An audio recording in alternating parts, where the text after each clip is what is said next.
tudo bom? Mais um episódio aqui do Varejo Cast e hoje o papo é sobre pessoas. Se liga aí porque falar de gente no varejo é cada vez mais fundamental. Você está no Varejo Cast. Muito bem, pessoal, Caio Camargo aqui com vocês, mais um episódio fantástico do Varejo Cast. Estou aqui com meu brother, Fred Alecrim. Tudo bem, meu mestre? Fala, Caio, que bacana, mais um episódio aqui. Falar de um tema que você sabe que, né, assim como o varejo, dentro do varejo, liderança e pessoas é o que eu mais gosto, né, cara? A tua paixão, pessoas em primeiro lugar sempre. Eu também, mas eu vou muito mais pro lado do tech. Como a gente costuma brincar, eu sou o tech dessa conversa e tu é o touch dessa conversa. É isso aí, temos aqui o tech e o touch juntos. Muito bem, muito bem. Doutor Alecrim, no tema que tu é mais que especialista, a gente trouxe isso nos episódios de NRF, a gente trouxe até isso no nosso último episódio aqui, falando um pouco, né, de contexto de crise no mercado global, mercado americano e como isso está refletindo no mercado brasileiro, mas a gente resolveu fazer esse episódio especial falando do tema de pessoas, né, cara? Existem algumas crises acontecendo nesse mundo corporativo, no que tange tanto a cultura, que é uma questão de cultura, e como você traz pessoas novas, e aí a gente tem toda uma questão de, primeiro, como é que eu retenho o talento, né? E o segundo, quando eu perco, como é que eu trago gente nova para trabalhar no varejo, sendo que o varejo está tendo uma dificuldade gigantesca de contratar pessoas, né? Como é que você está vendo esse cenário, meu amigo? Ô Caio, chegamos aí a um ponto onde gente se tornou aquilo que sempre deveria ter se tornado. A gente passou agora por um NRF onde pessoas foi o principal, o físico, o presencial, as pessoas, onde a tecnologia foi ali para o lugar onde eu sempre achei que ela deveria estar, como meio para potencializar, né, pessoas e negócios, ou seja, como o Kevin Johnson do Starbucks falou há uns 4 anos na NRF, eu tiro a pessoa de um lugar onde uma máquina pode fazer aquilo tranquilo, que é algo operacional, repetitivo, e levo a pessoa para um lugar onde ela pode fazer a diferença, onde está o relacionamento, onde está o vínculo, onde estão as estratégias. Esse é o grande ponto. É o que torna a compra menos transacional e uma compra mais emocional, uma compra mais de jornada de experiência, né? E isso a gente faz no Credere, né, que é concentrar o vendedor onde ele pode fazer a transação virar transformação e a transformação virar emoção, ou seja, do transacional a gente vai para o transformacional, porque, como eu gosto de dizer, né, o cliente ele não compra mais produto ou serviço, porque tem muito produto ou serviço bons aí, ele compra o que esse produto ou serviço melhora na vida dele, aí eu chamo de transformação, né? Então você vende aquilo que melhora a vida da pessoa, né? Então você está melhorando, o seu produto ou serviço está melhorando a vida de quem? E nada melhor do que um ser humano para mostrar essa transformação, né? E com aquilo que você fala muito bem, né, Caio, que é o PEI, né? Que você identifica o problema, você mostra uma evidência que você resolve aquele problema e aí você vem com o impacto que é a transformação.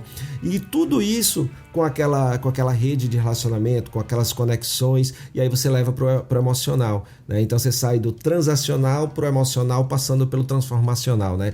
E aí o ser humano faz isso melhor do que ninguém. E eu me lembro também, Caio, no NRF, que a gente viu um case da L'Oréal, tinha já uma plataforma online onde qualquer pessoa poderia ir lá, por exemplo, uma mulher podia ir lá, ver lá uma coloração e comprar essa coloração para fazer a aplicação em casa. E isso era feito já por uma inteligência artificial naquela época, se eu não me engano, 2019, na NRF 2019. E aí, nessa mesma palestra, a pessoa que estava apresentando esse case, ela disse que toda vez tinha uma opção, eles botaram, e eu achei bem bacana o propósito, alguns profissionais da beleza, alguns cabeleireiros e tal, que estavam com algum problema que não poderiam ir para o salão, começaram a atender nessa plataforma. Então, eu estou em casa, estou sem poder atender porque eu estou resfriado, porque eu estou com um problema na coluna, alguma coisa assim, e aí eles começaram a atender nessa plataforma. Toda vez que tinha uma interação com o ser humano, aumentava em 20% a taxa de conversão. Olha que coisa interessante. Eu tinha inteligência artificial lá e eu tinha um ser humano. E outra, as pessoas preferiam falar com o ser humano depois que teve essa opção, preferiam mais falar com o ser humano do que com a inteligência artificial. Eu sou um desses, cara. Se tiver uma caixa operando, e tiver às vezes o autoatendimento, se minha compra não é um produto só, alguma coisa assim, eu prefiro às vezes passar no caixa do que passar no autoatendimento. Parece mais prático pra gente que ainda está habituado. Acho que esse padrão de comportamento vai mudar com o tempo, a gente vai ser cada vez mais suscetível ao autosserviço, eu já venho falando isso há muito tempo, né? Não tem jeito. Agora você falou um negócio bacana, né?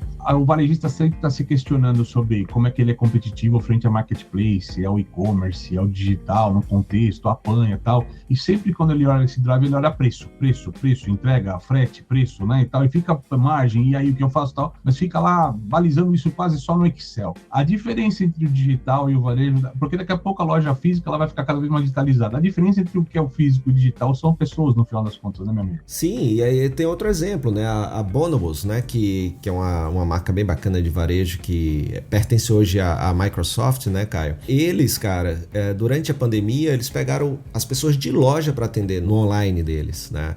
E aí isso deu tão certo que hoje eles mantêm uma equivalência ali entre 30% e 70%. 30% da turma do online continua sendo atendido por pessoas de loja. Isso é muito bacana para quando não tem movimento, fazer atendimento agendado, né, a botar essa turma de loja, porque muitas vezes o varejista coloca alguém no chat do seu e-commerce, por exemplo, alguém que não tem aquela preparação, não tem aquele conhecimento, não é um vendedor, e aquilo é uma ferramenta de conversão poderosíssima, né, uma ferramenta de venda poderosíssima, e a Bonobos fez essa experiência durante a pandemia e funcionou muito bem. Eu me lembrei disso também que a gente viu no NRF, o olhar para as pessoas, ela se torna muito importante. Mas, ao mesmo tempo, a gente está passando por essa crise. O que a gente mais viu lá de placa na frente das lojas em Nova York enquanto a gente andava lá, Caio? We are hiring, estamos contratando, faça parte da nossa cultura, entre pro nosso time, né, cara? Os termos são diferentes, mas a questão não é só, cadê a galera para trabalhar no varejo, né, meu amigo? Exatamente, isso já vinha acontecendo, Caio. Só que durante a pandemia isso aumentou, porque as pessoas começaram a ver outras possibilidades de trabalho que ofereciam condições melhores, remuneração melhor, por exemplo, o mundo de tecnologia. No ano passado a gente teve uma crise de tecnologia, principalmente no Brasil, né? Porque você não conseguia manter ninguém sobre tecnologia, aí fala, mas cara, tecnologia é coisa das empresas de tecnologia. Eu falei, não, toda empresa hoje é uma empresa de tecnologia, toda empresa tem alguém que cuida do e-commerce, que cuida da rede social, que cuida do WhatsApp e tal. Isso é uma pessoa de tecnologia também, porque ela tem que entender de algoritmo, de SEO, de ranking, de page, de Google. É uma pessoa de tecnologia, não é uma pessoa que cria código, mas é uma pessoa de tecnologia também. É verdade, você tem ali pelo menos um front-end ali para cuidar que exige que a pessoa também entenda, né? Sem falar de outras coisas que exigem menos, mas a pessoa pensar a tecnologia como você ter um dev back-end, ou seja, uma pessoa que trabalha ali nos códigos, porque o seu produto é um software, por exemplo. E aí, né, Caio, a gente viu todas essas placas aí de estamos contratando e alguns negócios, inclusive, não conseguiram reabrir porque não encontraram pessoas interessadas em trabalhar. Tem alguns aspectos aí que quem está nos ouvindo é importante. O baixo investimento em cultura organizacional. Essa questão de ter um ambiente menos tóxico, que seja estimulante, que seja inclusivo, que seja equânime, que gere pertencimento nas pessoas. Isso dá um trabalho danado. Precisa de tempo, energia, esforço ali, dedicação, e é uma pendência para a vida toda, como fala meu querido amigo Edmo Sayane.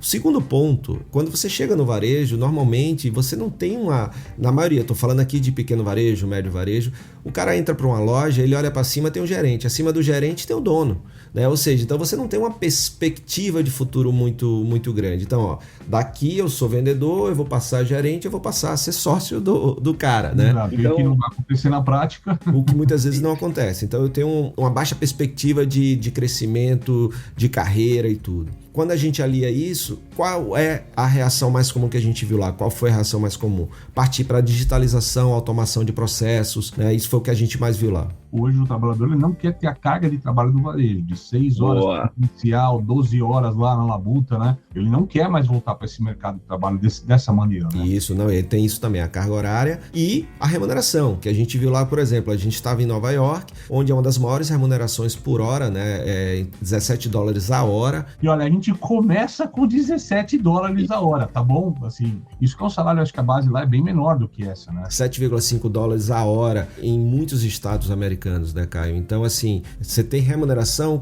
cultura organizacional, falta de investimento, perspectiva de carreira baixa. Então, você tem aí um componente que qualquer coisa melhor que aconteça fora, você acaba indo buscar. Claro que o ser humano quer o melhor para ele. E aí é muito importante, né, o varejista pensar nisso. Uma das coisas que o Kip Tindall, né, que foi CEO e fundador da The Container Store e foi presidente da NRF também, ele falava que assim, é melhor ter menos pessoas e remunerar melhor cada pessoa. Isso é um ponto que ele falava muito, que ele defendia. Então, ao invés de ter uma equipe muito grande, eu tenho uma equipe menor, seleciono aqueles que têm mais perfil, que têm mais competência, fit cultural e técnico, e remuneram melhor essas pessoas. Porque a remuneração é importante, né, Caio? Se é importante nos Estados Unidos, imagina aqui no Brasil. A remuneração é importante, é um componente importante. E um outro ponto ali que encaixa pra gente amarrar também, né? A gente falou um pouco dessa questão do trabalho híbrido. As empresas no começo da pandemia, quando começou a pandemia 2 anos atrás ali e tal, o que acontece? Eu tirei as pessoas dos seus trabalhos e levei elas para dentro da casa delas. Então eu levei a cultura do escritório para dentro da casa das pessoas. De alguma maneira eu fui articulando isso ao longo do tempo. Então eu entendia que as pessoas tinham a cultura da minha empresa, mas estavam na casa delas. A partir do momento que a gente começa a ter turnover, nós estamos falando passado todo esse tempo todo, a gente teve um turnover considerável em qualquer empresa durante 2 anos aí, 2 anos e pouco de pandemia. Quando a gente chega, vai fazer quase 3 anos agora em março, mas quando a gente chega 3 anos depois, o que acontece é que eu estou trazendo pessoas para minha empresa hoje. Muitas delas num trabalho híbrido ou até mesmo 100% remoto. E a maior dificuldade das empresas hoje com a cultura não é nem ter a cultura. Mas como é que eu estabeleço uma cultura com uma pessoa que eu tenho pouco contato ou relacionamento? Eu não trago a pessoa para minha festa, entendeu? Eu estou tentando levar minha festa o tempo todo para casa das pessoas. Então isso é muito difícil para as empresas criar essa cultura híbrida. Ou seja, como é que eu multiplico a minha cultura para essas pessoas no ambiente delas? Porque elas têm um colaborador que ele tem que buscar para dentro da cultura da empresa, e se ele quiser, ele vai falar, não quero nem saber do jeito que os caras trabalham, a cultura dessa, não é meu papel, meu perfil. E eu acho que isso aí tem um cenário, inclusive, de mais turnover de pessoas que não se adaptam ou não entram na cultura, não dão fit com a empresa, porque a empresa não está conseguindo ter essa comunicação. Você vê esse problema também na pista hoje? Sim, e é muito grande, eu concordo demais com você. Essa questão do trabalho remoto dificulta, torna mais difícil a questão de você trabalhar a cultura organizacional, principalmente a parte do pertencimento. Mas há maneiras de fazer isso. No meu ponto de vista, não é a mesma coisa, mas muitas vezes é o que é possível fazer. O importante é você não largar isso de mão, né? Deixar para lá porque é difícil. É difícil ter um trabalho híbrido, remoto, é difícil. Agora, Caio, eu me lembro, podemos ir para o momento polêmica do episódio de hoje? Solta a vinheta aí, Yanis. Polêmica.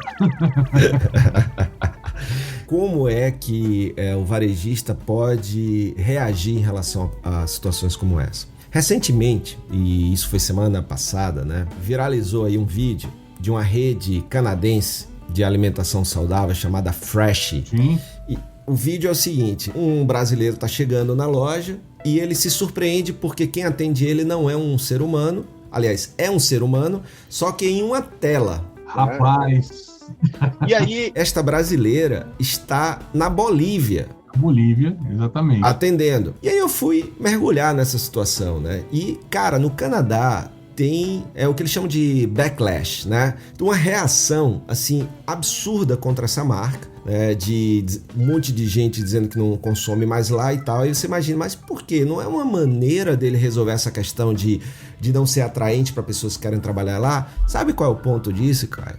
A maioria dessas pessoas trabalham na Nicarágua, em países que estão em desenvolvimento e recebem $3,75 por hora. Nós estávamos falando de um salário baixo de $7,5 americanos. O dólar canadense é mais, tem uma equivalência menor, e aí os caras estão recebendo $3,75. E pouca gente percebeu que no vídeo que o brasileiro gravou, ele perguntou: você recebe em dólar? Ela: não, recebo na moeda boliviana. Então ela recebe na moeda boliviana, que é mais baixa ainda. Deve perder relevância com o tempo, né? Igual o real, e vai ter desvalorização, ou seja, o cara paga na prática cada vez menos para o funcionário. E aí é que tá o ponto, né? Essa nova geração, ela vai muito nisso, né? Poxa, quer dizer então que você está utilizando a tecnologia não é para melhorar a experiência do cliente, é para pagar menos. Aí, que bacana, o cara começou na máquina da maldade, tipo assim, como eu pago menos pro cara aqui hoje, cara? Pô, se eu botar um cara lá num país subdesenvolvido, pagando uma linha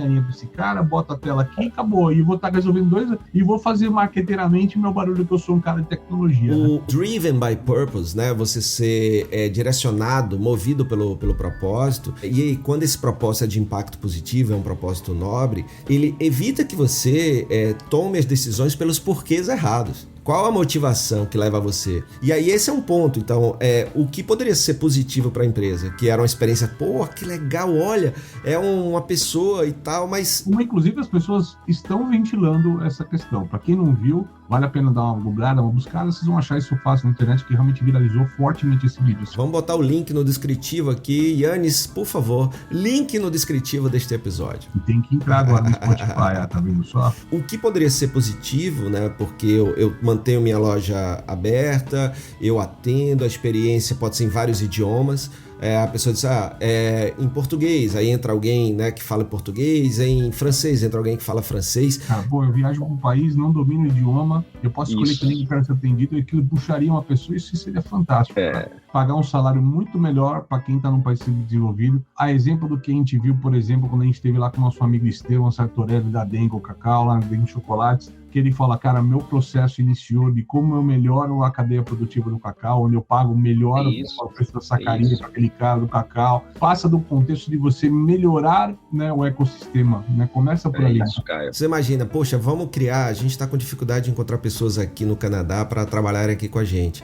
Pô, como é que a gente pode pegar pessoas em situação de vulnerabilidade, em países em desenvolvimento, e melhorar a vida dessas pessoas remunerando elas? Pagando melhor. Que é o salário mínimo lá. Pagando melhor, exato. Porque se ele paga o que se paga como salário mínimo no Canadá, já seria muito bom para aquela pessoa que está num país em desenvolvimento. Perde-se uma oportunidade, né? Então é muito importante. A gente tem isso como uma situação real. Porque o cara que está contratando a gente de fora tem sempre aquele revés de, poxa, mas você não tá... A gente fala tanto do local. E uma marca que não é fresh, ela deve também valorizar que ela, de alguma maneira, ela traz as coisas da região e tudo mais. Imagino eu. Não conheço uma marca na essência ainda. Mas uma marca de produtor de alimentos saudável, eu gostaria que fosse perto. Então ele tem um negócio, o cara tá deixando de contratar gente do bairro. Tem um cara desempregado e o cara tá contratando mão de obra de outro país. Né? O cara desempregado não podia trabalhar lá para ajudar o próprio bairro, né? E não ajuda. Mas o que não pode, sabe, Caio, é o varejo fazer o que muitas outras áreas fazem, e que o Bregman, que é um holandês que escreveu o livro Utopia para Realistas, fala que assim, quando eu vejo pessoas em situação de vulnerabilidade, qualquer coisa a mais que ofereça para ele, o cara aceita porque é melhor do que o que ele tem hoje.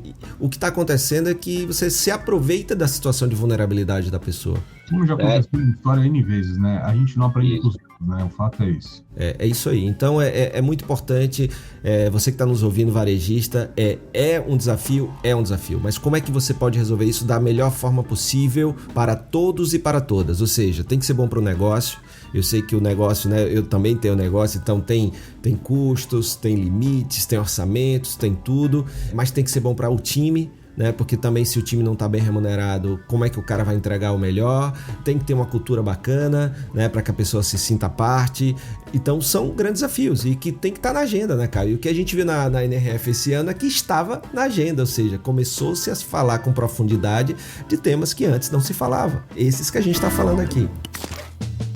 Alecrim, para quem quiser se conectar no VarejoCast, onde busca a gente, meu amigo? No seu tocador de podcast predileto. A gente está em todas. Se você quer só áudio, você pode ir na Apple, você pode ir no Deezer, você pode ir na Amazon Music, Google Podcast. Você escolhe. Agora, se você quer áudio e vídeo, além desse áudio, dessas vozes maravilhosas, também ver as imagens não tão maravilhosas assim, minha e do Caio, aí você vai no Spotify ou YouTube. E não se esquece de seguir a gente, monta suas playlists com o melhor episódio, com os melhores episódios, manda pra gente, né, pra gente ver quais são os melhores episódios na opinião de vocês. Manda também sugestões de temas que vocês querem ouvir. Mole lá pra gente também, a gente recompartilha, todo mundo que tá por lá. Eu escutei esse podcast que fantástico, a gente recompartilha com o maior prazer vocês, galera. Então, faça barulho com a gente, vamos tornar isso que já é o top 100 aqui do Spotify, vamos subir cada vez mais esse ranking, pessoal. Até porque a gente já teve top 20, né, Caio? Então vamos voltar pra lá, né? De novo, cara, quero falar de novo. Thiago Nigro que se cuide, Joel J e Thiago Nigro que se cuide, que a gente tá chegando. Você ouviu o VarejoCast?